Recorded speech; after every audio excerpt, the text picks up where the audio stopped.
Do you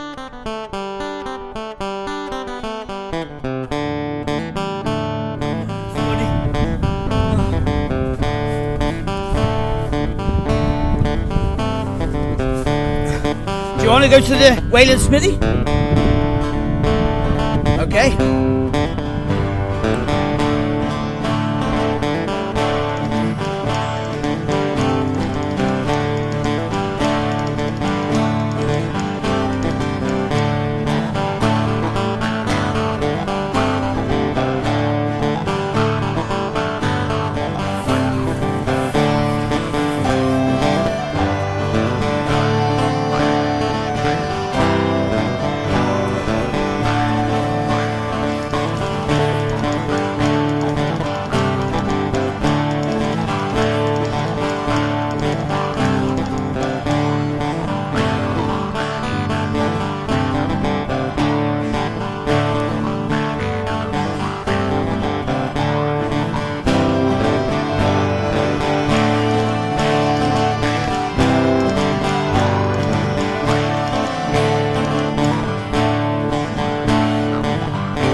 This barrow here was built on top of an older barrow, and the path that we've just walked down runs on the alignment of the Ridgeway, and the Ridgeway was one of the main routes across Neolithic Britain, across Stone Age Britain, and so it's always been a sacred place for since 3,000 or 4,000 BC at least, maybe even longer.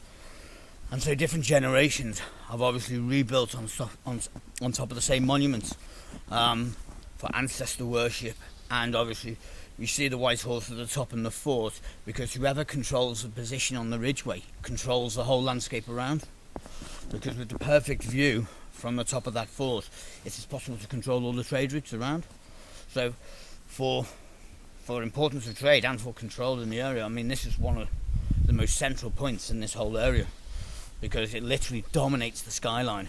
I mean, if from seeing it on the ground for anywhere in the counties around, the hill forts and these monuments would have shown that the people had been here for many, many years and that they were serious. I mean, the ramparts on the top of the fort, I mean, that would have been able to be seen for miles around. And so it obviously works as status, but more importantly, obviously it controls the trade across this ancient landscape.